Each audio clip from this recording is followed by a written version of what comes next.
Denis in the Marty jacket. Come on.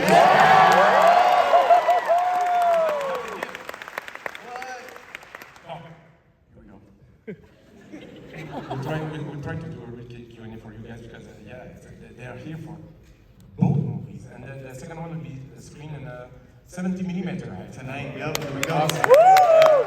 That means honestly, when I've been told that the movie was screened tonight, we thought that both of us that the theater would be empty because of the Super Bowl, but you guys are here. Thank you so much.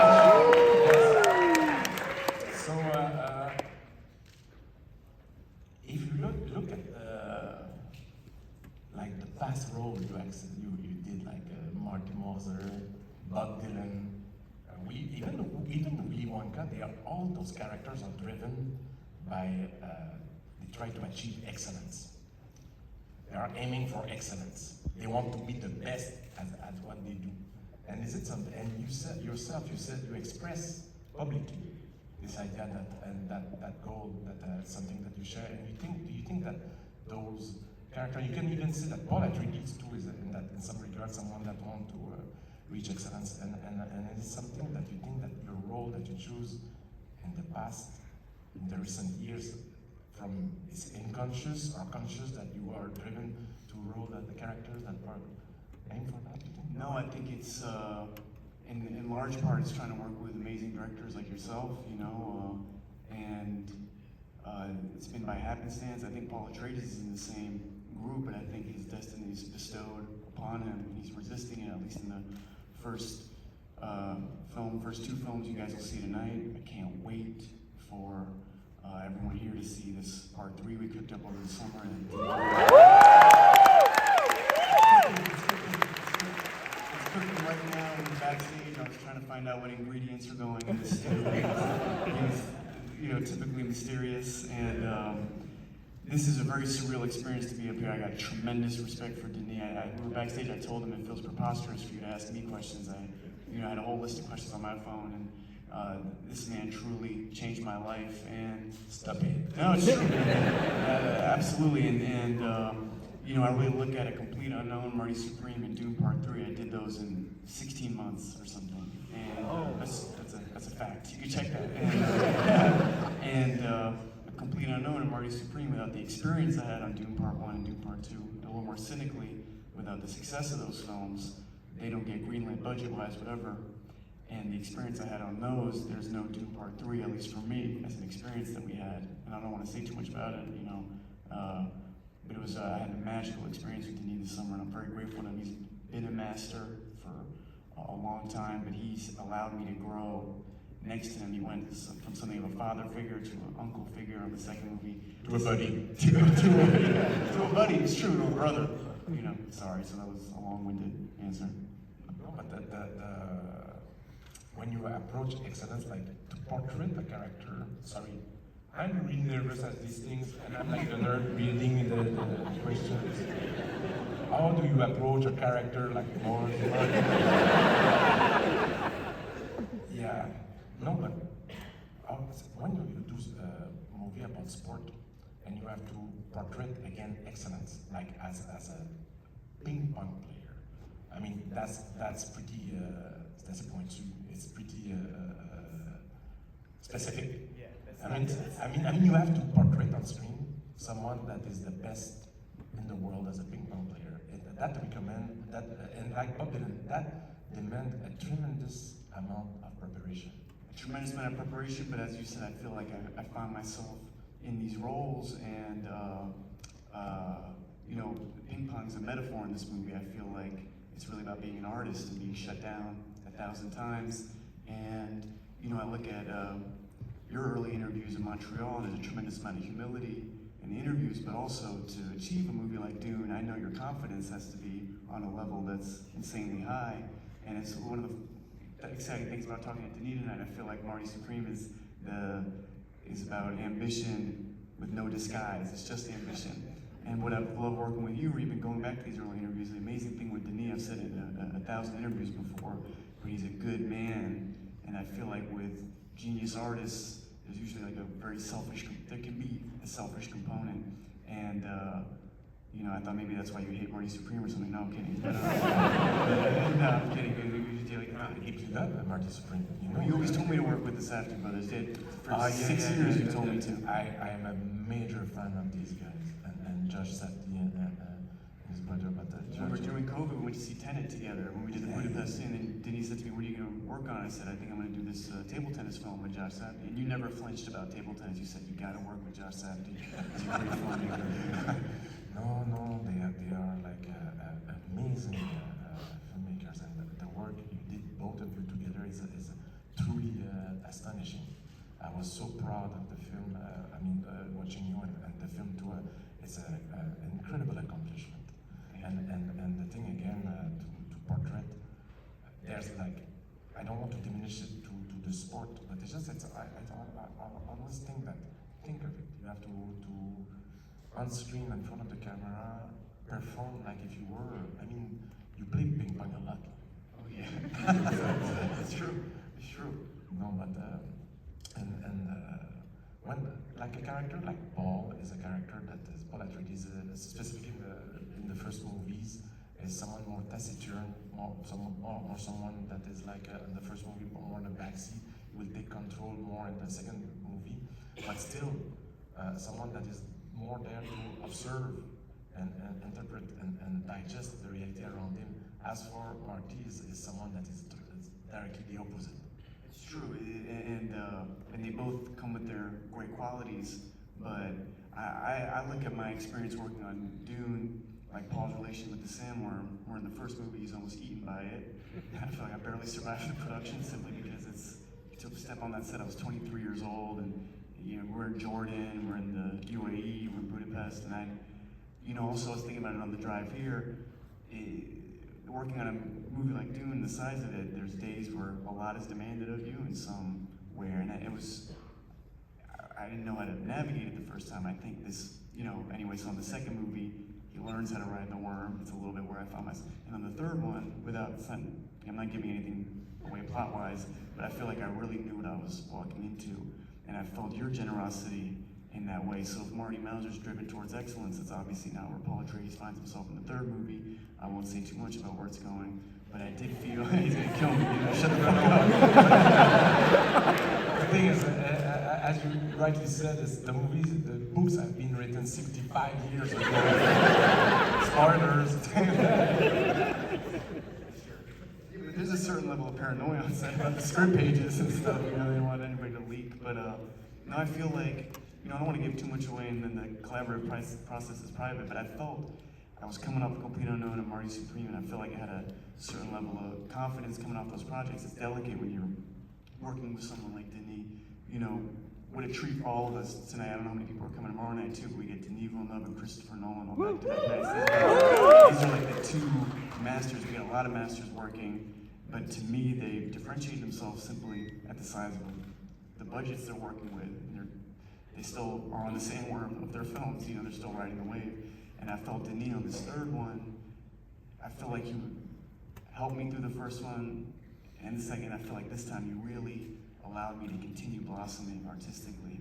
And That's I'm so very sweet, grateful. because it's true, but and it's for a director, this will be probably the only time in my life that I will have the deep privilege to witness an actor, an artist growing in front of the camera, and getting more and more confident and evolving. And I did see you grow and artistically.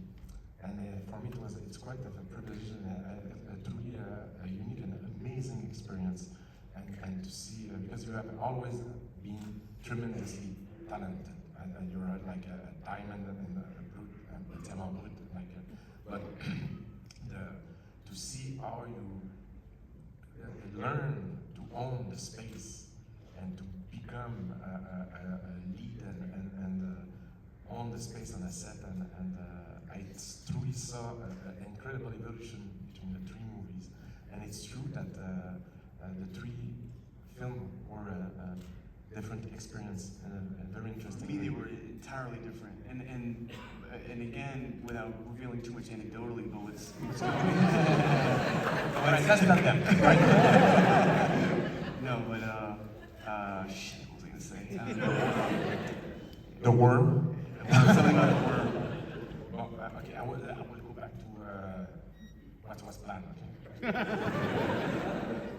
When you're acting, are you interested by control or more by the control or by accidents? Meaning that when the camera rolls, is it something for you that are you excited by the unknown of something that could burst and surprise you, or you're more reassured to see when you look at yourself later that you are in control of what you're doing? Yeah, practice a million times, so in the moment it can be totally free.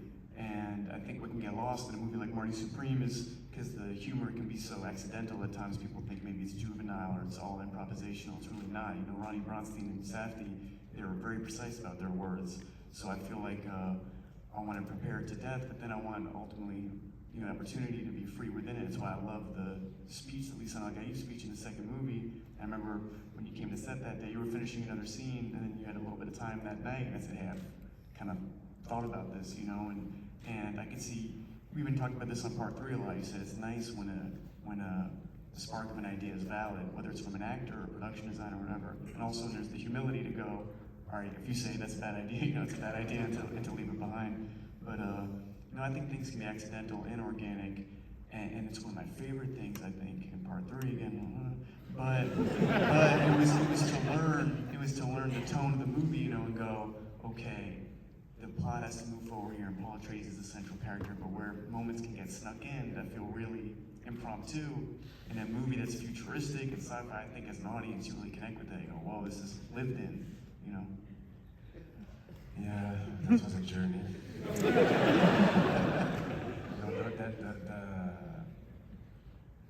we spent a lot of time together. But there's something about there's all the process acting. So there's a thing I like is what happens in the kitchen stays in the kitchen. So that's why I know, I keep going near it, so I'm sorry. I'm the one that's doing it. Yeah. Yeah. No, see, you're right. What happens in the kitchen stays in the kitchen. No, I would talk about our process together, but I don't know if how much you would be happy about that. No, but it's nice things about it. Yeah. I feel you're No, go but ahead. I read something interesting the other day because I'm a victim of that tonight. I wear the Marty Supreme jacket, which I think is awesome. No, but I've read that, and I love that you said that for you, the marketing of Marty Supreme was a personal act of creativity. It was not a gimmick or something. It's something that you truly believe, and it was a way to express yourself. And I know you made that short film where you see the character coming out, or yourself coming out of that box with balls, ping pong orange balls, and it was very it felt like a contemporary performance, video performance, and so it's something that because I felt that also already with fashion that you express yourself. Of course, your main job is acting, being an actor, but you also love to express yourself to different medium like that. Absolutely. I mean, these films are commercially oriented, so to do things that are purely an art feel or performance art feel, I feel like it's not even part of the job. It's like, you know, it's where my creativity or my expression has taken me. Honestly, seeing how your creativity and the things that come to you on set and the way you're inspired too, you know, I feel like as an actor you'll lose your mind if you stay in that box, or if you think of yourself in that box, especially in Hollywood, especially if you like to be told where to stand, what to say, how to say it, be fearful, not want to, you know, misstep and misspeak, and you gotta keep pushing and push outside that box. You know, Greg Fraser helped me shoot that video, and I wouldn't have met Greg if it wasn't for Dune. So yeah, these things have felt like expressions, and it's one of the things you know, stepping on Dune 1, I had no clue, honestly, like what was happening half the time, and by the third movie, you know, a director can have a singular vision as a story, he's in communication with actors like myself, but then like with Denis, he has this masterful crew. There's Jackie in the costume department, or Greg Fraser, or Linus in the third movie, and he's kind of like being captain of the ship at the same time. Anyway, I don't know if I'll ever be bold enough to actually direct something like that. You're around artists like yourself or Safdie, I want to step outside that box, and push myself. Do you think you will direct the film one day? You look, man, you set the bar way too high. That'd be tough to be on set with Denis, yeah. No, but is it something because this will to express yourself outside of the acting zone? Is it something that could appeal to you? Or? Yeah, but I feel like there's so many minds and non-success stories in that regard. The joke I made on Stephen Richard Curtis is I don't want to do a sepia tone, shaky camera, independent film, and there's a bunch of lens flares. Anyway, not to be disrespectful, but anyway, things like that, maybe one day, we'll see. Yeah, if you'll produce it. I will. If I can get your name on it, I'll sign. But that's a commitment. When we did the 3 movies together, the difference with Dune and the other projects is that you had 3 movies to work on the same character, seeing the evolution of this character, and did you, because we had chat together about this, but were you able to project yourself or to construct an arc out of each movie?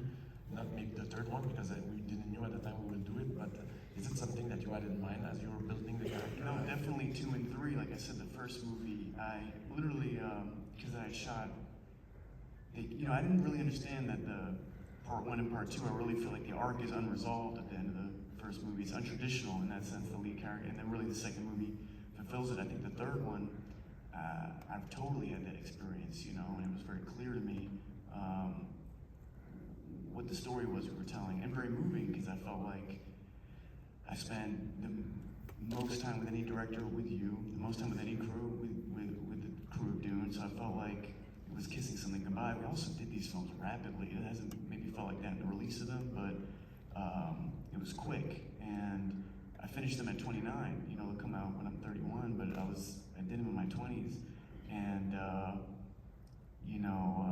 I had a great joke and metaphor to make there, but I'm not going to say it. It's like the way the movie ends, the way the book ends is the way my career is, like how my career is leading me. But I don't want to say too much. I don't want to say too much. Just know I was going through a lot on set that day. I was like, holy shit.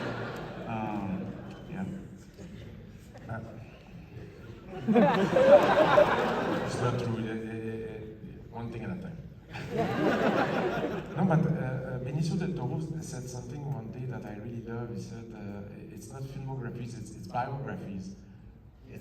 Dune will have been 7 or 8 years of our life, 10 years for me, but together it's No, you were unlikely to work with someone as much as you work with me. I always tease Denis about that. I'm like, this is, I'm it, baby. I'm like, that's it. In the in memoriam, we're next to each other, my friend. Us, whatever. But no, I mean, yeah. Oh shit, what did you say there?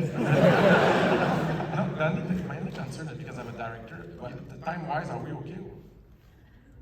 Oh. Huh? 5 more minutes, all right. So,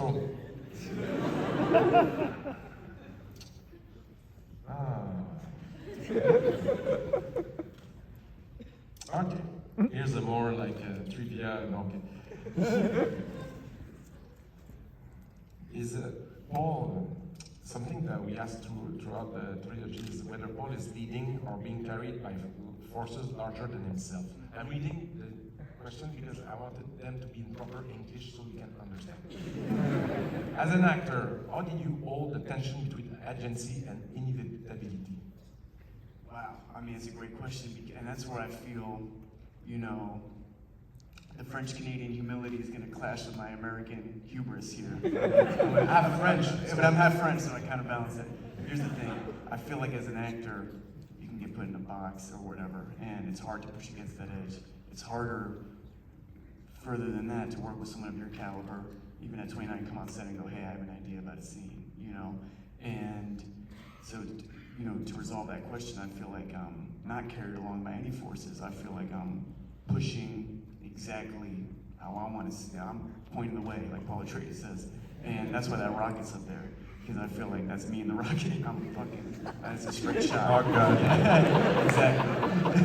Is this your rocket? Is this a Timothée Chalamet icon? Yeah, exactly. It took me 3 minutes on an iPad. You know, that's like, the more I answer that question, the more I'm going to dig a hole for myself. But no, I feel like that's my job as in 2026, in the position I'm in Hollywood, no matter how cringe that sounds. I'm like, no, I'm going to show, A, that you don't have to lose your mind, and B, that you can kick ass with all the choices. I'm 30 years old. I walked in here, people were screaming, Lisan Al Gaid. That must not go to, don't do that. Don't call him Messiah, because You did it to me, man. You did it to me. You want to set me up. Hey, just to finish, I just have a question I always wanted to ask you. It might be to find it silly, but see, I think you have like an ability as an actor also to play with fashion, kind of genius, a bit like David Bowie. You have such a confidence. Is fashion came before acting or in the same time, or is something that you learned through as you grew? Because it's really an explosion of creativity too. I don't know. Before, I mean, you know, it's like the video of Greg Fraser, like you said. They're all means to an end, you know. And no, I mean, I have no answer for that, you know, because. Here's the answer. There it is. There's the answer. Hey, let me say one more thing though. This is amazing to have Denis here, man. Like, what a treat. And let me just say one thing before.